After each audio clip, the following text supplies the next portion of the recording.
My wife had an affair with my business partner. The moment I lost everything, she walked out and followed him without looking back.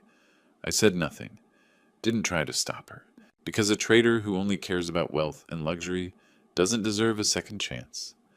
1 month after the divorce, someone knocked on my door. I couldn't believe my eyes when I saw who it was. They thought they'd won, thought they'd destroyed me completely. But in their rush to celebrate, they'd made one fatal mistake. Something that would bring their entire empire crashing down. That knock on my door changed everything. But before I open it and show you who was standing there, tell me, where are you right now? What city? What time is it? It was just past 6:30 when I walked through my front door. The house was dark. Not the kind of dark you get when someone's running late or forgot to flip a switch. This was the kind of dark that had weight to it. Purpose. I dropped my laptop bag by the door. Another bank meeting, another "we'll get back to you" that meant no. My shirt was wrinkled tie, hanging loose around my neck like a noose I'd been too tired to finish tying. I was 56 years old, and I felt every single year of it pressing down on my shoulders. "Sabrina," I called out.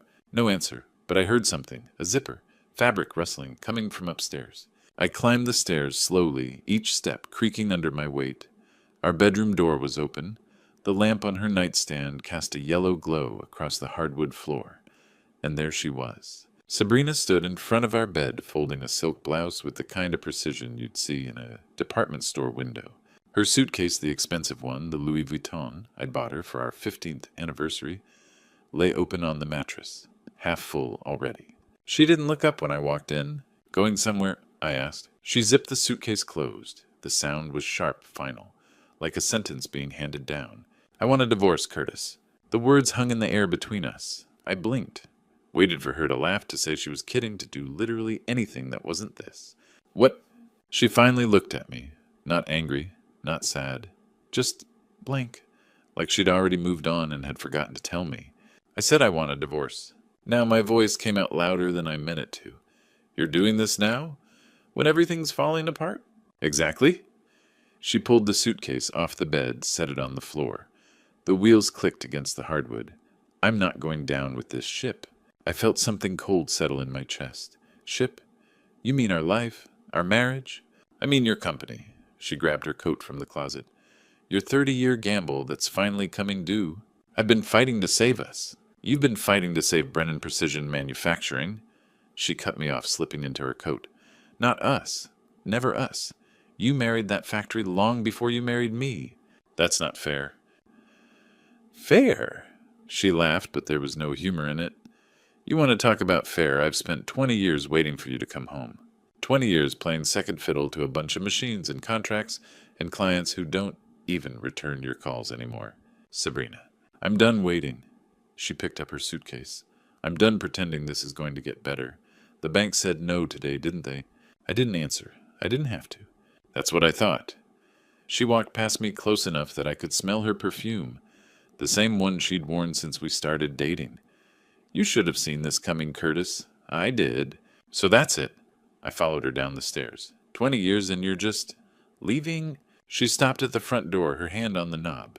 For half a second I thought she might turn around, might say something that would make this make sense. "Goodbye, Curtis." The door opened, closed, the lock clicked. I stood in the entryway of the house we'd bought together, paid off together, filled with furniture we'd picked out on Saturday afternoons, when we still laughed about stupid things. The silence pressed in from all sides. Through the window I watched her load the suitcase into her car, the BMW I was still making payments on. The taillights flared red as she backed out of the driveway, then she was gone. I stood in that empty house and realized I'd just lost the first of many things. I didn't know how much more was coming. If I thought that night was the worst, I was wrong. The next morning brought a different kind of knife. I didn't sleep. Couldn't. Around 5 a.m. I gave up trying and drove to the factory. Same wrinkled shirt, same tie I'd stuffed in my pocket. I hadn't shaved, hadn't eaten. I just needed to be somewhere that made sense, even if that somewhere was falling apart. Brennan Precision Manufacturing sat on the edge of an industrial park that had seen better days. 30 years ago, when I'd bought the property, this whole area hummed with activity. Now half the lots were empty buildings dark behind chain-link fences. I pulled into the parking lot at 7:30. Only 3 other cars, used to be 50. That's when I saw it. Griffin's Mercedes. parked in his old spot, the one right next to mine. My gut twisted. Griffin never came in before 9, and he sure as hell didn't come in on the morning after he'd... I pushed through the front entrance. The lobby was dark, except for the emergency lights. No receptionist anymore. Couldn't afford one. The fluorescent lights buzzed overhead as I walked down the hall toward the factory floor. The smell hit me first. Metal and machine oil, cutting fluid. That sharp, clean scent of precision work. Except now it was fading, mixing with the mustiness of a place that wasn't running at full capacity. Most of the machines were silent. The CNC mills, the lathes, the grinders, just sitting there like sleeping giants waiting for work that wasn't coming. A few guys were at their stations. Ronnie Pascoe looked up from the mill he was setting up. Our eyes met. He didn't smile. Just gave me this look that said he knew something was wrong. I climbed the metal stairs to the offices above the factory floor. Each step echoed. Griffin was waiting in my office, sitting in the chair across from my desk. He didn't stand up when I walked in. "Curtis," he nodded. "We need to talk." "So talk." I dropped into my chair. It groaned under my weight. He had papers in front of him. Clean crisp, probably printed that morning. He slid them across the desk. "I'm resigning, effective immediately." I stared at the papers. Resignation letter, contract termination. All signed, dated ready to go. Like he'd been planning this for weeks. "What are you talking about?" My voice came out flat. "Dead. I got an offer. Good offer. VP of sales at a firm in Philadelphia." He straightened his tie. The suit he was wearing probably cost more than my mortgage payment. "It's time for me to move on." "Move on?" I looked up at him. "Griffin, we've been partners for 12 years. I trained you. Taught you everything about this business." "I know." He wouldn't meet my eyes. "And I'm grateful. But this company is sinking, Curtis. You know it. I know it. The bank knows it. So you're jumping ship? I'm looking out for myself." He stood up, buttoned his jacket. "You should understand that. It's just business. Just business." I leaned back, felt the old chair creak. 12 years. That's what it comes down to. Just business. That's exactly why I'm leaving. He picked up a box from the floor. His personal stuff. Photos. A coffee mug. "This company is sinking, and I'm not going down with it." The words hit different than when Sabrina had said them. Colder somehow. He walked to the door. Stopped. Turned back with his hand out. No hard feelings. I looked at his hand. Thought about 12 years of handshakes. Deals closed. Contracts signed. Trust built. I stood up. Shook his hand. It felt like shaking hands with a stranger. "Good luck, Griffin." He smiled. Just for a second. And something about that smile felt wrong. Too satisfied. Like he knew something I didn't. Then he walked out. His footsteps echoed down the metal stairs. A moment later I heard his Mercedes start up. The engine purred smooth and expensive, then faded away. I stood at the window watching him drive off. Below me on the factory floor, Ronnie and the other guys had stopped working. They were watching too. I'd just lost my wife. Now I'd lost my partner. And I was standing in a factory that was dying, wondering who else was going to walk away before it finally went under. Something about his smile stayed with me, too satisfied, like he knew something I didn't. I drove home from the factory around 9. The house was exactly as I'd left it the night before. Dark, empty. The only light came from the street lamp outside, casting long shadows across the living room floor. I didn't turn on the lights, just dropped my keys on the counter and stood there in the half-dark, listening to nothing. Her wine glass was still in the sink. I'd noticed it that morning, but hadn't had time to deal with it. Now I picked it up, turned it over in my hands. There was still a faint lipstick mark on the rim. I set it back down, couldn't bring myself to wash it, couldn't bring myself to throw it away. I walked through the rooms like a stranger touring a museum. The coat closet, half the hangers empty now. The bathroom her side of the counter cleared off just a ring of dust, where her makeup used to sit. The bedroom, I didn't go in there, couldn't. In the living room I noticed the bookshelf. She'd taken all her novels. The mystery ones she'd buy at the grocery store and read in one sitting. The shelf looked like a smile with missing teeth. I sat down in my old leather armchair, the one she'd always said was too ugly for the living room. Too masculine, she'd call it. I'd kept it anyway. Now I was glad I had. On the side table was a bottle of Blanton's. Single-barrel bourbon.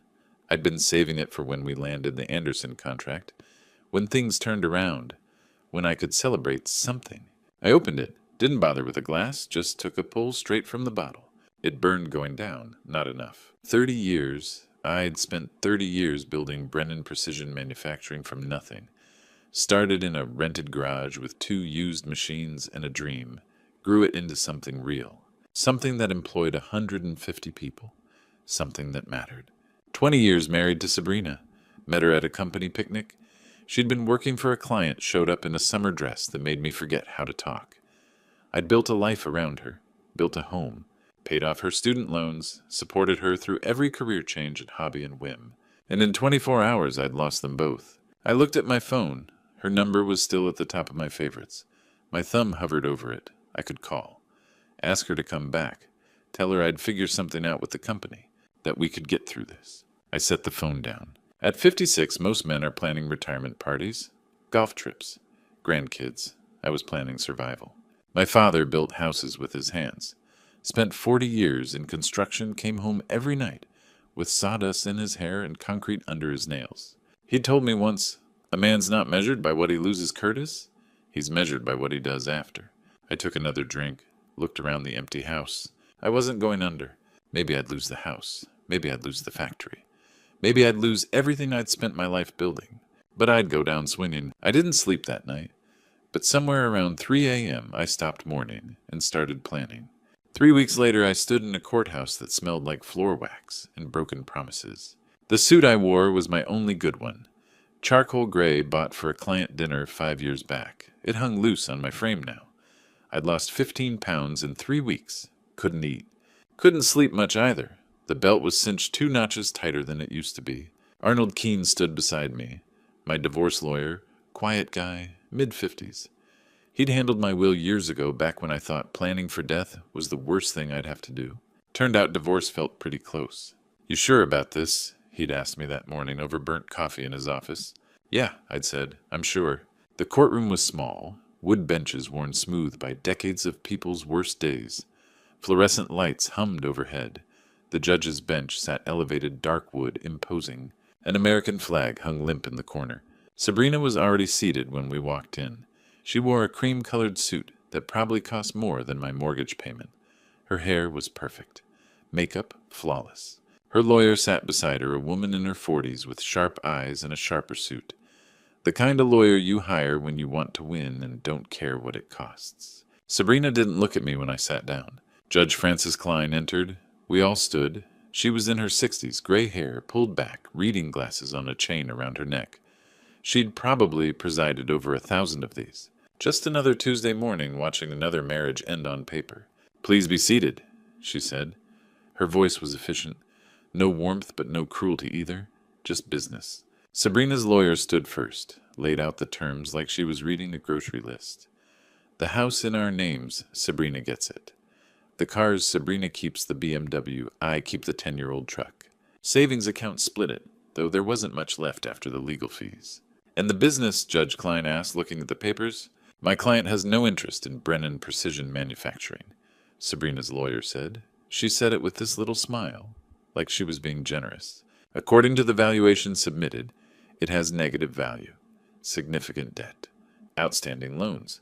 My client wishes to be released from any liability associated with it." I felt Arnold shift beside me. Judge Klein looked at me over her glasses. "Mr. Brennan, you understand what this means. You'll be taking on sole responsibility for all business debts, the factory mortgage, the equipment loans, everything." "Yes, Your Honor. That's substantial debt." "Yes, ma'am, I know." She waited, like she expected me to argue, to fight for the house or the car or the money. "I'll take the company," I said. "She can have everything else." Arnold leaned close. "Curtis." "It's fine," I said. Kept my eyes on the judge. "Give her the house, the car, the savings, all of it. I just want to keep the company." Judge Klein studied me for a long moment. Then she looked at Sabrina, who was examining her manicured nails like this was all terribly boring. "Very well," the judge said. "The division of assets is approved as stated. The marriage is dissolved. You're both free to go." The gavel came down, one sharp crack. 30 years of my life reduced to a sound. We stood. Sabrina's lawyer gathered her papers with brisk efficiency. Sabrina stood, smoothed her skirt, and walked toward the door without looking back. She passed within 3 feet of me, close enough that I could smell her perfume. The same one she'd worn since we started dating. She walked past like I was invisible. Arnold touched my arm. "You okay?" "Yeah," I said, watched her disappear through the courtroom door. "I'm okay." I walked out of that courthouse with nothing but debt and a factory full of silent machines. Sabrina walked out with everything we'd built together, except she'd left the only thing that mattered, my purpose. The Sleepy Inn charged $45 a night or $200 a week if you paid up front. I paid up front. The room smelled like old cigarettes and disinfectant trying to cover up something worse. Carpet stained in patterns I didn't want to think about. Walls so thin I could hear the couple next door arguing about money. A neon sign outside flickered red and blue through the curtains all night. The mattress felt like sleeping on plywood covered with a sheet. I'd been there 2 weeks. My laptop sat on the chip desk screen, cracked from when I dropped it getting out of my car. Still worked. Barely. I made instant coffee in the bathroom using the coffee maker that looked like it hadn't been cleaned since the 90s. No cream, no sugar, just black and bitter. Every morning I called customers, old customers, people who'd been buying from Brennan Precision for 15, 20 years. "Sorry, Curtis, we're working with someone else now. We signed a contract with Ashford Precision last month. Times are tough. We had to go with the lower bid. Ashford Precision, Griffin's new company. He'd taken my clients, my contacts, relationships I'd built over decades. And they were following him because a sinking ship looks the same whether you built it or not." The bills piled up on the desk next to the laptop. Factory mortgage overdue, utilities, legal fees from the divorce. I'd stopped opening the envelopes because the numbers just got bigger. My back ached from the motel mattress. My hands shook from too much cheap coffee and not enough food. Ramen noodles for dinner. Gas station sandwiches for lunch. I'd lost another 5 pounds I didn't have to lose. The mirror in the bathroom showed a man I barely recognized. Gray stubble, hollow eyes, 56 years old and living like I was 22 again, except at 22 I'd had hope. On day 15 the bank called. "Mr. Brennan, this is Jennifer from First National. I'm calling about the commercial loan on your property at 1847 Industrial Parkway. I knew what was coming. You're currently 90 days past due on your payments. The total amount due is $63,000. I closed my eyes. 63,000 might as well be $1 million. We're required to inform you that if payment isn't received within 60 days, we'll begin foreclosure proceedings on the property." "I understand. Mr. Brennan, are you able to make a payment plan?" "I'm working on it.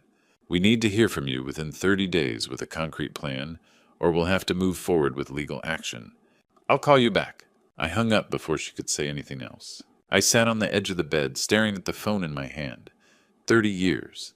30 years of building Brennan Precision, manufacturing from nothing. Started in a garage with a used lathe and a dream.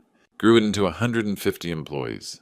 Good jobs, health insurance, Christmas bonuses, retirement plans. Gone. All of it gone. 56 years old. Almost 57. Too old to start over. Too stubborn to quit. I stood up and looked at myself in the mirror again. This time, I didn't look away. 60 days. I had 60 days to save 30 years of work. Or I had 60 days to learn how to let go. On day 15 at that motel, something changed. I woke up at 5 in the morning. The neon sign outside was still flickering. The couple next door was quiet for once. I walked to the bathroom and looked at myself in the mirror under the fluorescent light. 2 weeks of stubble, hollow eyes, a man I didn't know. I thought about my father. He'd been a carpenter, built houses with his hands, worked until his back gave out at 63. He died 2 years later. But I remembered something he told me when I was young and thought I knew everything.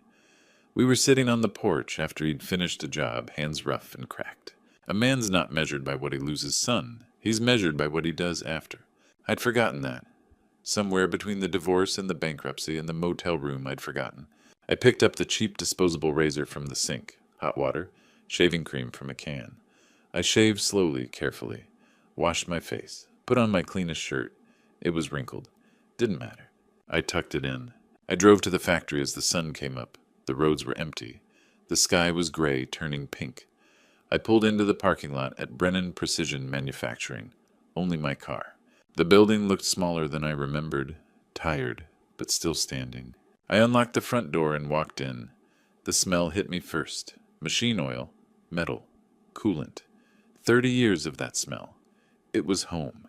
My footsteps echoed in the empty lobby. I walked through the office area desks, covered with dust computers dark, and pushed through the door to the factory floor. The CNC mills stood silent.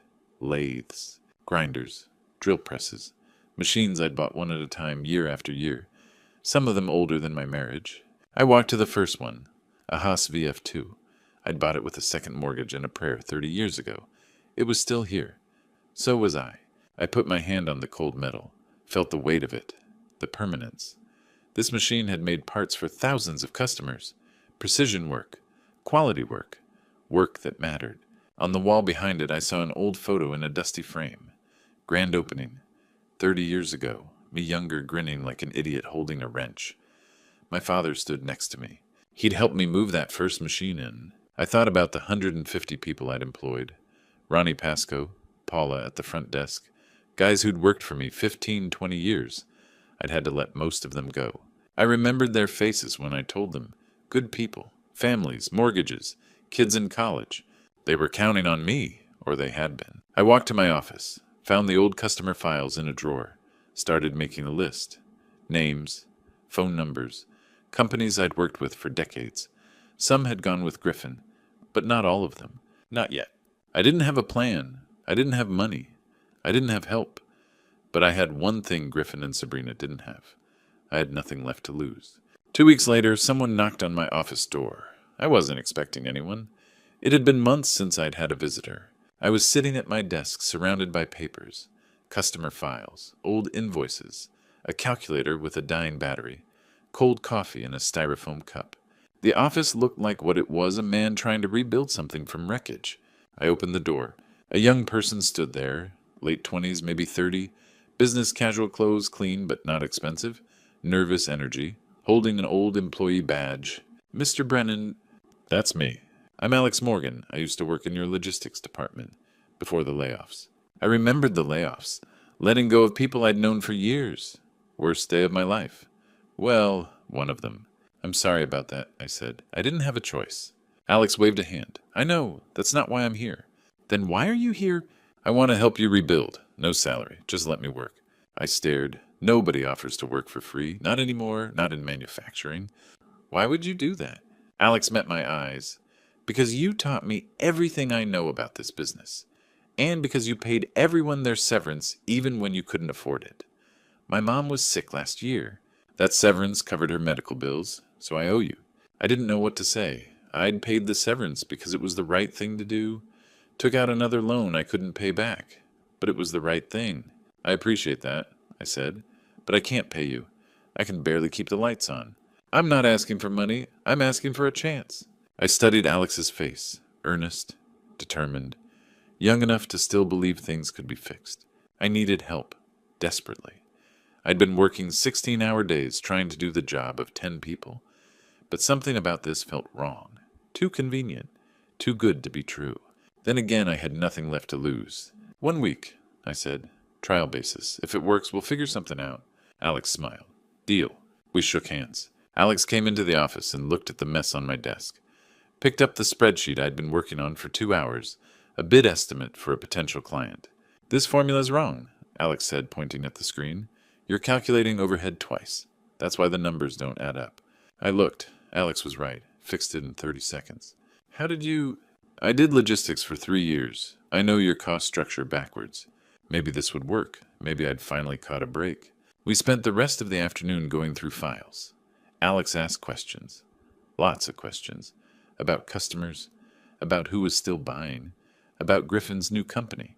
Some of the questions felt like too much. Too specific. But I was desperate. I needed someone who understood the business. Alex's phone buzzed once. Alex glanced at it, face tight, then put it away fast, nervous. Everything okay? I asked. Yeah, fine. Just my roommate. I let it go. By 6 o'clock, we had a plan. 3 former customers we could approach. Companies that hadn't gone with Griffin. Small accounts, but accounts. Alex left with a promise to come back in the morning. I watched the car pull away.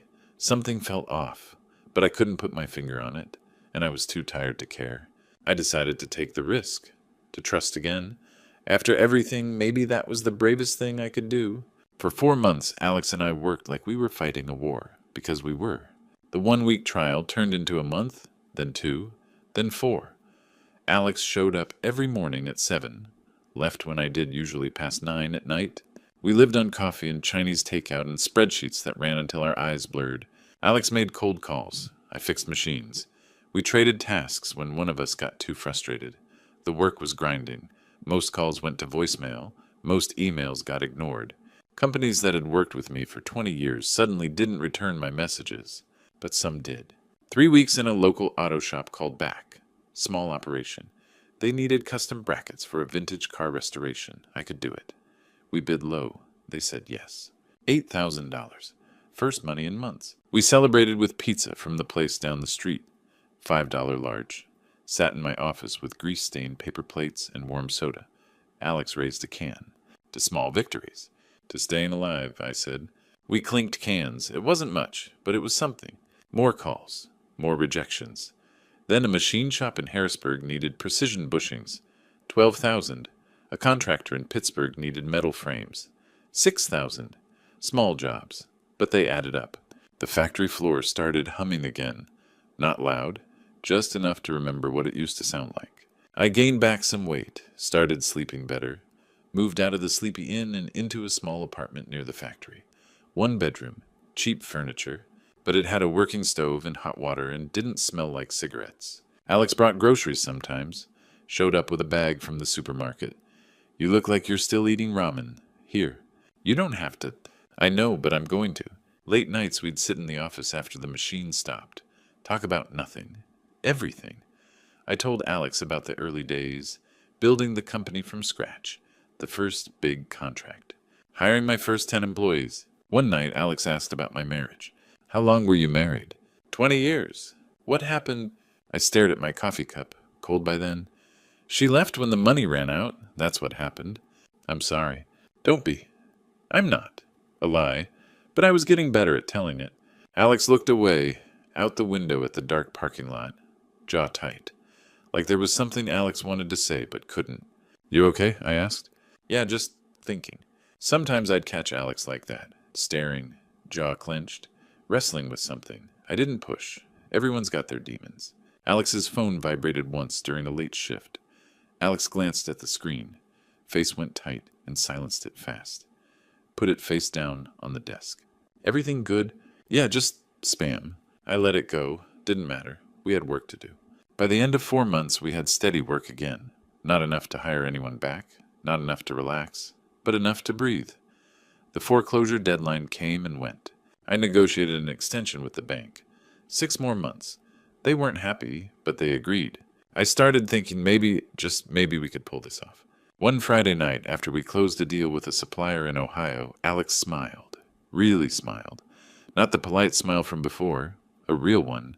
We're doing it, Alex said. We're trying. No, we're doing it. I wanted to believe that. I was starting to. We were making progress. Real progress. Small victories, but they were mine. Ours. For the first time in months, I let myself believe things might actually work out. The Mid-Atlantic Manufacturing Expo wasn't my crowd anymore, but I needed to show up, to prove I wasn't dead yet. I drove 2 hours in my 15-year-old pickup. Rust on the wheel wells. Check engine light glowing. Parked in the back of the lot next to the semis and vendor trucks.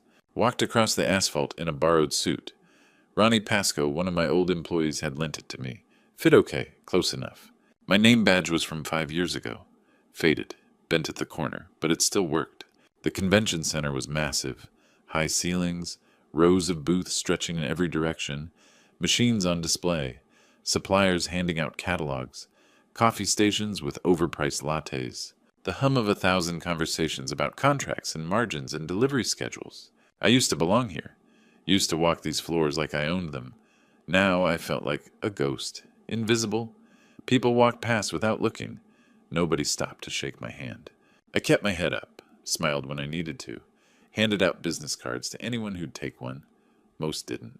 Then I saw the booth, Ashford Precision Manufacturing. Big, professional, gleaming new CNC machines on display, touchscreen monitors showing precision tolerances, a banner overhead with Griffin's company logo. Everything I used to have. Everything he'd stolen. I should have walked away, should have left, but I couldn't. I stood there staring at what my company used to look like. That's when Griffin saw me. Curtis. His voice carried across the aisle, loud, friendly, like we were old friends. Didn't expect to see you here. People turned, looked, recognized me. Some looked away fast, embarrassed for me. I walked over, no choice now. Griffin stood in front of his booth in a suit that cost more than my truck. Rolex on his wrist, hair perfect, smiling like he'd won something. Griffin, good to see you, Curtis. Really, how's business? Getting by. That's great. That's really great. He wasn't asking. He was gloating. Then someone stepped out from behind him. Sabrina. She wore a dress I'd never seen before. Designer, expensive. Diamond bracelet on her wrist. I'd never bought her diamonds. Couldn't afford them. Hair done. Makeup perfect. She looked like she belonged in a magazine. She looked at me. No surprise. No guilt. Just a small smile. Like I was a stranger she vaguely recognized. Hello, Curtis. Sabrina. She put her hand on Griffin's arm. Not casual. Not polite. Possessive. The way she used to touch me 20 years ago when we were still in love. When she still thought I was going somewhere. And I understood. This wasn't new. This wasn't recent. They'd been together before she left. Maybe long before. Maybe the whole time I was trying to save my company. Maybe while I was sleeping next to her. Maybe while I was working 16-hour days trying to keep the lights on. Griffin smiled. We've been seeing each other for a while now. Didn't want to say anything. You know, out of respect. Out of respect. I didn't say anything. Didn't trust myself to speak. My hands were shaking. I shoved them in my pockets. Stanley Greer, an old colleague, stood 20 feet away at another booth. Caught my eye. Gave me a small nod. Sympathetic. But he didn't come over. Nobody did. They all just watched. This was a show. And I was the punchline. Willing, I said. Congratulations. Thanks, Curtis. Griffin's smile got wider. Glad there's no hard feelings. I turned to leave. Sabrina's voice stopped me. Curtis. I looked back. Take care of yourself. Like she cared. Like she ever had. Griffin smiled at me like a shark. Sabrina looked at me like I was a stranger. And I realized this confrontation was just beginning. I could have walked away, should have, but Griffin wasn't going to let me go that easy. Curtis, wait. His voice carried. A few people stopped. Turned. This was a show now, and Griffin loved an audience. I turned back. He walked toward me. Sabrina followed, her hand still on his arm, like I might try to take him back. Still operational? Griffin asked, smiling, like he was asking about the weather. Getting by. That's good. That's really good. I was worried. You know, after everything. A small crowd was forming. 20 people. 30. Pretending to look at booth displays but listening. Everyone loves a train wreck. Sabrina stepped forward, tilted her head. Fake concern. You look tired, Curtis. Are you taking care of yourself? I looked at her. Really looked. Tried to find the woman I'd married 20 years ago. She wasn't there. Maybe she never had been. I'm fine. Griffin put his arm around Sabrina's waist, pulled her close. We didn't plan this, you know. It just happened. When did it start? I don't know why I asked. Didn't matter. But I asked anyway. Griffin shrugged. Does it matter? Sabrina spoke. You married that factory Curtis, not me. I was alone for years while you worked 60-hour weeks. I was building something. You were building a prison. She looked at Griffin, smiled. He gave me freedom. Griffin nodded. Solemn. Like he was doing me a favor. No hard feelings, Curtis. Business is business. You just couldn't adapt. Times change. People move on. By stealing my clients... Stealing. Griffin laughed. I earned those clients. They came to me because I could deliver. You were too busy trying to save a sinking ship to return emails. Most of your old customers... He gestured around the Expo. Mine now. They like working with someone who actually shows up. Someone in the crowd coughed. Another person walked away, but most stayed, watching. You're 56, Curtis. Griffin leaned in, voice lower, sharper. Maybe it's time to retire. Not everyone can keep up. That's just reality. Sabrina touched his arm, laughed softly, like he'd said something clever. I took a breath, let it out slow. My hands wanted to shake. I didn't let them. You know what I learned, I said. Quiet, calm. When you lose everything, you find out what you're really made of, and what other people are made of. Griffin's smile faltered, just a little. I'm still standing, on my own 2 feet. No stealing, no lying. I looked at Sabrina. No abandoning people when they need me most. Her smile dimmed. Enjoy your success, Griffin. I'm sure it'll last. I turned to leave. Of course it'll last. Griffin called after me, louder, trying to get the last word. Because I'm not stuck in the past like you. I didn't turn back, just kept walking. Through the crowd, past the booths, past Stanley Greer, who caught my eye and nodded. Not pity, respect. Out the doors, across the parking lot, past the nice cars and the vendor trucks to my rusted pickup in the back. I got in, closed the door, sat there. My hands started shaking. Not from fear, from rage. Pure, cold rage. They hadn't just betrayed me. They were enjoying it. Griffin had stolen my business, my clients, my partner's trust, and he'd done it with a smile. Sabrina had left when I needed her most, and now she was standing there in a designer dress laughing. Like I'd never mattered. I gripped the steering wheel, breathed, in through my nose, out through my mouth, the way my father taught me when I was young and didn't know how to control my anger. They thought they'd won. They thought I was finished, an old man with a dying business and nothing left. They had no idea what was coming. When I got back to the factory, Alex was still there. Working late again. I'd stopped asking why. The office was dark except for the desk lamp. Alex sat staring at the computer screen. Didn't hear me come in. I cleared my throat. Alex jumped, spun around, clicked the mouse fast, closing whatever was on the screen. Jesus, you scared me. Didn't mean to. I set my keys down. You okay? You look terrible. I'm fine, just tired. Alex didn't look fine. Pale. Dark circles under the eyes. Hands shaking slightly when they reached for the coffee cup. Empty. I counted 3 more on the desk. I sat down across from Alex, rubbed my face. The expo was rough. What happened? I told the story. Griffin's booth, Sabrina on his arm, the crowd, the humiliation. Alex's face got tighter with every sentence, jaw clenched, eyes darting to the door. They've been together for a while, I said. Maybe the whole time. I don't know. Alex stood up suddenly, chair scraped back. I have to go! What? I'm sorry, I need to go. Right now. Alex, what's wrong? Nothing. Alex grabbed a jacket, headed for the door, fast. Alex, I'll see you tomorrow. The door slammed. I heard footsteps running down the metal stairs, a car engine starting, tires on gravel. I sat there, confused, worried. Something was wrong. Very wrong. That's when I saw it. Alex's phone, on the desk, face up. The screen lit up, notification, text message. I shouldn't have looked. I know that. But I did. The number wasn't saved, but I recognized it. Griffin's. The message read, delete his database tonight or your mom loses her treatment. My blood went cold. I picked up the phone, opened the messages, scrolled back. Months of conversation, hundreds of texts, reports on my meetings, my customer calls, my financial situation, detailed, precise, everything Alex had seen and heard. Payment confirmations, $3,000 a month. For 6 months, $18,000 total. Recent messages from Griffin. I need his client list by Friday. When's his next bank meeting? Find out how much he owes. And Alex's responses, at first just okay and got it, but recently different. This doesn't feel right? He's been good to me. I don't want to do this anymore. Griffin's replies got harsher. You owe me. Your mom needs that treatment. Do you want her to die? Do your job or you're done. I kept scrolling. My hands weren't shaking anymore. They were steady, cold. Then I found it. An unsent draft, written tonight, never sent. I can't do this anymore. He doesn't deserve this. I stared at that message, read it 3 times. Alex had tried to stop, before being caught, before being confronted. Just stopped. That was different. Griffin had smiled while he destroyed me. Sabrina had laughed, but Alex looked haunted. I sat in that dark office holding Alex's phone. Evidence of another betrayal.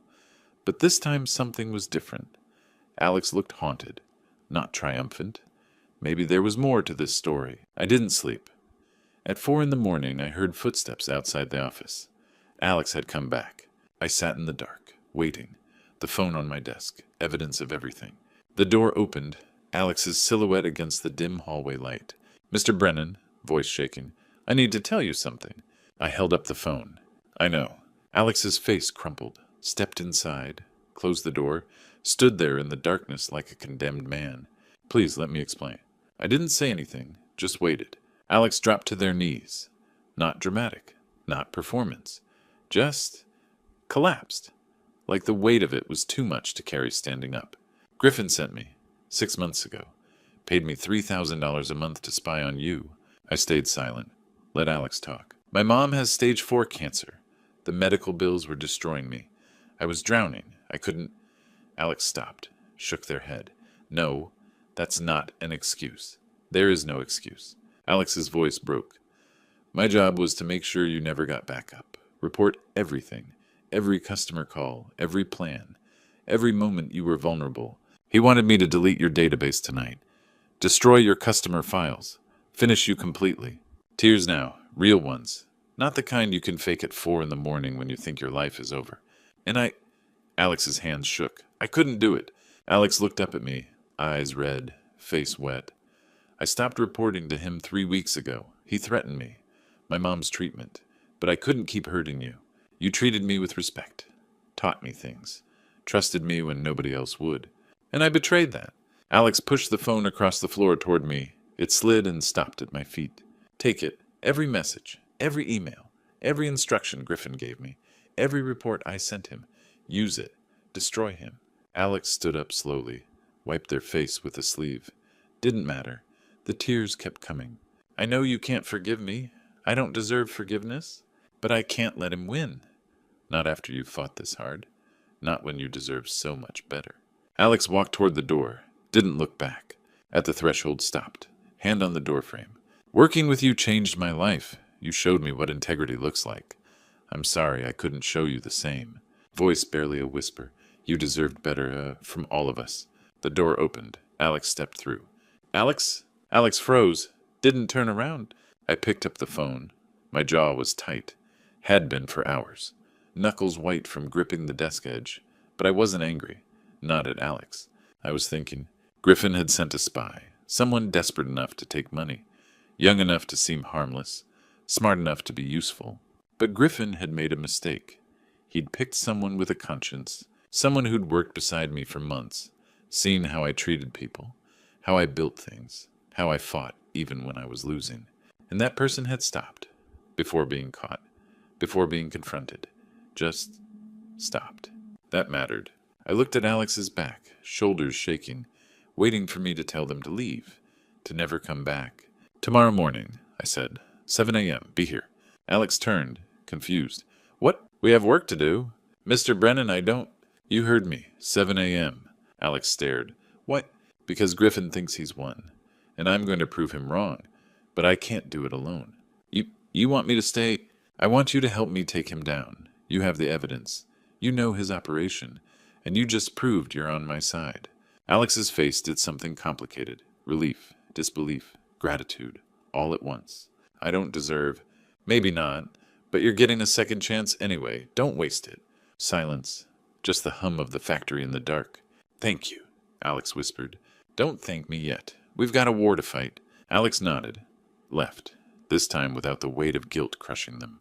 The door closed behind Alex. I sat in that dark office holding the phone full of evidence.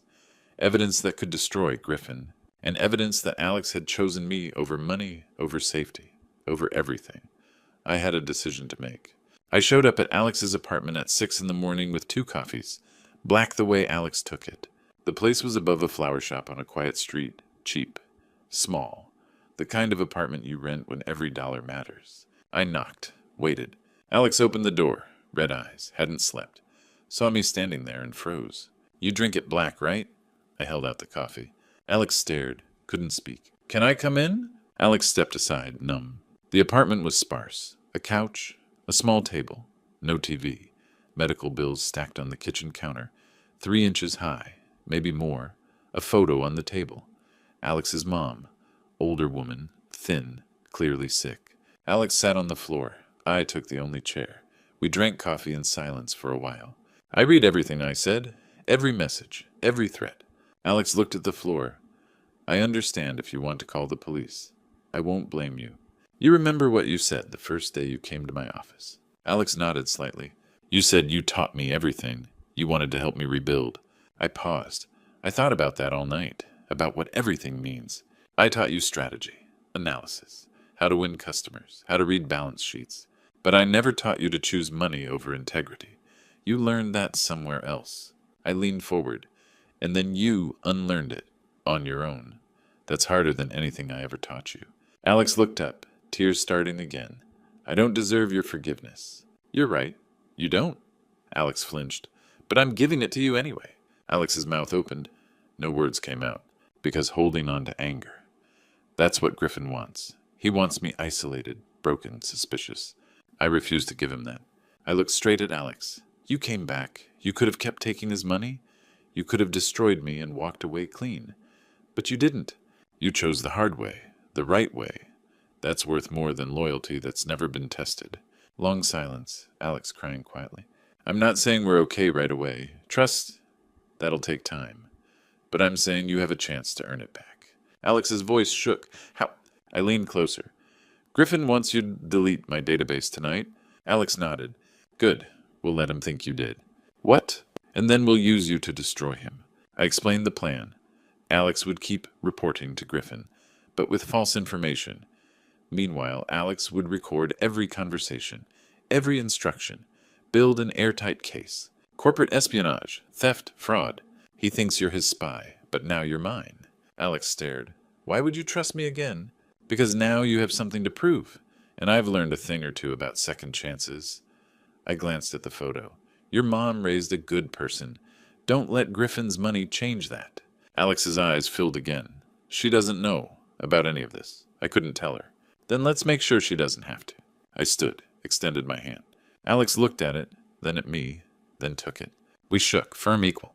This is your second chance, I said. Don't waste it. I won't. I swear on my mother's life. Good. Now let's get to work. Alex pulled out a laptop. We sat at the small table, started making notes. Griffin's routine, his contacts, his vulnerabilities. The plan took shape. Alex would send Griffin a fake confirmation tonight. Database deleted. Customer files gone. Griffin would think he'd won. He'd get sloppy, confident. Meanwhile, we'd be building evidence. Alex recording every conversation, every email, every instruction that proved Griffin had orchestrated corporate sabotage. How long will this take? Alex asked. Weeks, maybe months. Griffin's careful. But he's also arrogant. He'll make mistakes. And when we have enough, we take him to court, and we make sure he never does this to anyone else. Alex nodded, determined. I'm ready. We spent the next 6 hours planning Griffin's downfall. And for the first time in months, I wasn't alone in this fight. For the next 8 months, Alex played the perfect spy. For me? Every week, Alex sent Griffin reports. False ones. Curtis lost another customer. Factory equipment breaking down. He's about to give up. Griffin believed every word, got arrogant, careless. Alex wore a wire, small recording device hidden in a coat button, another in a pen. Griffin never suspected because Alex kept looking desperate, stressed, like someone barely holding on. The recordings piled up. One lunch meeting, Griffin ordered expensive wine, relaxed, confident. I diverted his orders for 2 years, Griffin said, swirling his glass. Started long before I quit. Curtis is too trusting. He never even checked. Alex kept the pen recording on the table, steady. How'd you pull it off? Easy. I had access to everything. Client database, bid proposals. I'd just redirect things. Change a number here. Miss a deadline there. Small stuff. But it adds up. Griffin leaned back, smiled. And Sabrina, she gave me everything. Financials, strategy, customer names. Pillow talk is useful. He laughed. She thought it was love. I thought it was leverage. Another meeting, Griffin's office, instructions for Alex. Keep squeezing, Griffin said. I want him completely broken. Then we'll swoop in and buy his factory for pennies. Hire his best people. Keep his equipment. It's perfect. Every conversation, recorded, documented, time-stamped. While Alex gathered evidence, I rebuilt. First major contract. Aerospace company. Precision parts. $150,000. Real money. Second contract. Automotive manufacturer. Custom brackets. $200,000. Third contract. Medical equipment company. Surgical tool components. $180,000. The factory came alive again. Machines humming, metal cutting, the smell of coolant and hot steel. Sounds I'd thought I'd lost forever. I started rehiring. Ronnie Pascoe first. Walked into my office one morning. I offered him his old job back. He stared. You came back for us? People never left me, Ronnie. Why would I leave people? He shook my hand. Tears in his eyes. Oh, when do I start? Tomorrow. 15 people came back, then 20. Good people. Loyal people. People who remembered what we'd built together. Alex got promoted. Junior partner. Real title. Real office. Name on the door. I handed Alex the key. You earned this, through fire. I won't let you down. I know. 6 months in, I met with Margot Steele. Corporate lawyer, 40s, sharp as a blade. She didn't waste time. Show me what you have. Alex and I spread it out. Recordings, emails, financial records, months of evidence. Margot listened to the recordings, read the documents, took notes. An hour later, she looked up. This evidence is ironclad. Corporate espionage, breach of fiduciary duty, theft of trade secrets, tortious interference with contracts. She smiled. Thin, cold. I don't take cases unless I can win. This one I'm going to enjoy winning. How long before we can file? 2 weeks to finalize the brief. Then we strike. 2 weeks later, we walked into the courthouse. Me, Alex, Margot, filed a civil lawsuit. $2.3 million in damages. Then Margot filed a criminal complaint with the FBI. Corporate espionage, federal crime. Then she submitted evidence to the State Business Licensing Board. Griffin's professional licenses, his ability to operate. Multi-pronged attack, Margot explained. He won't see it coming. By the time he realizes what's happening, it'll be too late. I signed the documents, hands steady, no hesitation. 8 months ago, I'd been living in a motel, eating ramen, watching my life collapse. Now I was signing documents that would destroy the man who'd tried to destroy me. The lawsuit was filed on a Friday. By Monday morning, Griffin knew, and his world began to collapse. 3 months after we filed the lawsuit, the trial date arrived. The courtroom was smaller than I expected, but justice doesn't need a big stage. I wore a new suit, bought it myself, with money I'd earned, not borrowed, not from a motel closet. Mine. Margot opened with precision. Mr. Ashford orchestrated a 2-year campaign of corporate sabotage against his former partner and employer, Curtis Brennan. The evidence will show deliberate systematic theft. The recordings played. Griffin's voice filled the courtroom, bragging about diverted orders, laughing about Sabrina's pillow talk, planning to buy my factory for pennies. The jury's faces changed. Disgust, anger. Financial records showed the pattern. Orders redirected. Bids manipulated.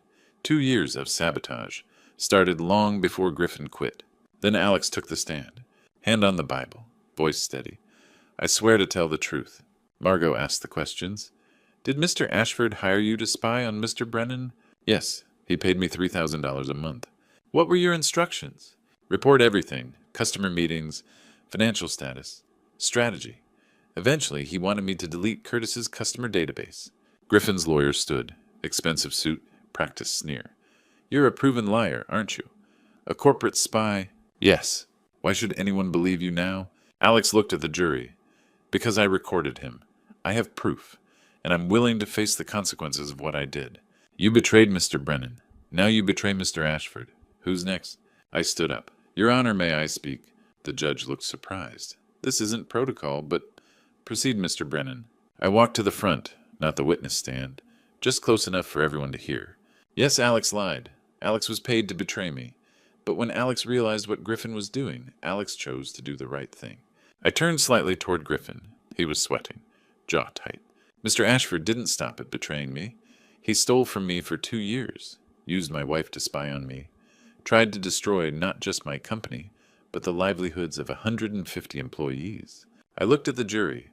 I'm not here for revenge. I'm here for justice. For every small business owner who trusted a partner and got destroyed. For everyone who thinks power and money mean you can do whatever you want. Alex made a mistake and tried to fix it. Griffin made a choice and never looked back. There's a difference. I sat down. The courtroom was silent. 6 hours later, the jury came back. We find for the plaintiff, Curtis Brennan. Griffin's face went white.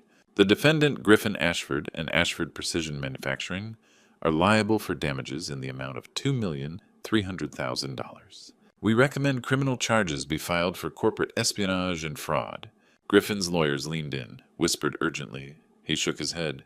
Denial, still thinking he could fight this. Outside reporters swarmed, cameras, microphones. Questions shouted from every direction. Mr. Brennan, how do you feel? Today justice was served. That's all I have to say. Industry colleagues approached, shook my hand. We should have trusted you. Ashford fooled all of us. Stanley Greer pushed through the crowd, extended his hand. We shook.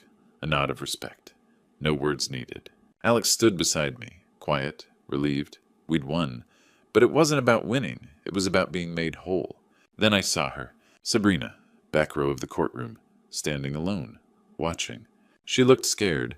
She should be, because Griffin's empire was collapsing, and she was standing right in the middle of the rubble. 2 years after the verdict, on a quiet Tuesday afternoon, my receptionist buzzed my office. "Mr. Brennan, there's a woman named Sabrina here. Should I send her away?" I paused, glanced at the signed contract on my desk, and answered calmly, "No, Paula. I'll see her. 5 minutes." I stepped into the waiting area. Sabrina stood near the chairs. She looked older, thinner, worn down. Not healthy thin, hungry thin. Her clothes were expensive but outdated 2 seasons behind. No jewelry. Makeup couldn't hide the strain around her eyes. She straightened when she saw me, nervous. 5 minutes, Sabrina, I said. I walked into my office without inviting her to sit and took my place behind the desk, arms crossed. She lingered, then sat anyway. "Curtis, thank you for seeing me." I said nothing. I made a terrible mistake, the biggest mistake of my life. "Yes," I replied. "You did." She flinched. "Griffin left me," she said, 6 months after the trial. For a younger woman. She's 28. Her voice cracked. "I have nothing. No money. The house was in his name. He drained my accounts before he left, said I was a burden. I stayed silent. I have nowhere to go, no skills. I'm 47 and broke." She swallowed. "I was greedy. Foolish. I see that now." "Is there a question here?" I asked. "I'm not asking for much. Just help. A loan. A job. Anything. 20 years of marriage has to mean something." I let the silence stretch. 20 years, I said. "You're right. It should have meant something." Hope flickered across her face. "It meant something when you packed your suitcase while I fought to save the company. It meant something when you chose a con man over your husband. It meant something when you fed him information that nearly destroyed me." Her eyes widened. "You knew." "I know everything. Griffin kept records. Insurance, maybe. He told Alex everything. Pillow talk, finances, strategies, client lists. You were his spy long before Alex." Her face drained of color. "I didn't know he'd—" "You didn't care," I cut in, "as long as you kept your lifestyle." "I was scared," she said. "I thought the company was failing." "You only thought about yourself. Not the 150 people who lost jobs. Not the 30 years I spent building something. Just comfort and appearances." She stood, then dropped to her knees. "Curtis, please. I'm begging you. I have nowhere else." I didn't move. "You chose money over loyalty," I said. "Illusion over reality." I stood open the door and waited. And now I continued. "You're learning what I learned. When you have nothing, you discover who you are." "So that's it?" she asked. "You'll let me suffer?" I looked at her, still kneeling. "No. I'll let you face the consequences of your choices. That's justice." When I had nothing, I rebuilt. I found people who believed in me. I stood up again. I gestured to the door. "You're still on your knees. After everything we had." "We had nothing," I said. "You left long before you packed that suitcase. Goodbye, Sabrina." She stood shaking and walked out.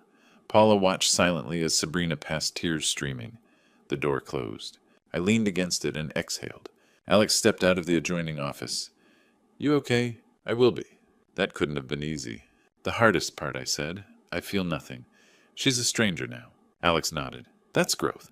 "Maybe," I said. "Or maybe I learned the lesson. Some people change, some don't." He smiled faintly. "Thank you for believing I could. You earned it. Come on. We have a client meeting, and unlike some people, we work for success." We walked together past the windows overlooking the factory floor. Machines hummed. People worked. Purpose everywhere. Losing everything taught me who I was without it. My wife left when my company failed. Years later, she returned to beg. I said no. Some people aren't worth saving, but you are. At 58, I'm not the man I was. I'm better. I learned to trust my judgment again, to value integrity, over charm, effort, over promises. The loss stripped me bare, then forced me to rebuild with honesty and discipline. Every failure became instruction. Every quiet morning felt earned. I stopped chasing approval and started respecting myself. That change made all the difference, and it is why I never looked back again. It taught me patience, humility, resilience, and the courage to walk alone forward. Looking back at my story, I realized God had a plan even when I couldn't see it. When Sabrina walked out that door, when Griffin betrayed me, when I was living in that motel eating ramen, I thought God had abandoned me. But he was teaching me the hardest lesson I'd ever learn: who I was when I had nothing. Don't be like I was. Don't ignore the red flags. Don't trust blindly just because someone's been there for years. And don't measure your worth by what you own or who stays when times are easy. True character shows up when everything falls apart. Here's what I learned, and I pray you never have to learn it the hard way like I did. First lesson. Some people love what you provide, not who you are. Sabrina loved the lifestyle. Griffin loved the opportunity. When those things disappeared, so did they. God showed me that real loyalty can't be bought. It's earned through fire. Second lesson. Forgiveness isn't weakness. When I forgave Alex, I didn't do it because Alex deserved it. I did it because holding on to anger was poisoning me. God taught me that some people will change if you give them a chance. The trick is knowing who's worth that chance. Alex proved it. Sabrina never even tried. Third lesson. Losing everything doesn't mean you've lost. It means you get to rebuild with people who actually matter. At 58, I'm not the man I was. I'm better, stronger, more careful, but also more grateful. This is a true story, my true story. Every word of it happened exactly as I told you. And if you're going through something similar right now, if someone's betrayed you, if your business is failing, if you feel like you're at rock bottom, I want you to know you can rebuild. You are worth saving. That's my grandpa stories. Wisdom, the kind of grandpa stories you learn through fire, not textbooks. This true story is what decades of building, losing, and rebuilding taught me. So let me ask you, have you ever had someone betray you when you needed them most? How did you handle it? Drop your story in the comments. I read every single one. And if these grandpa stories resonated with you, hit that subscribe button and share it with someone who needs to hear it. Sometimes the best thing we can do is remind each other we're not alone. God bless you all.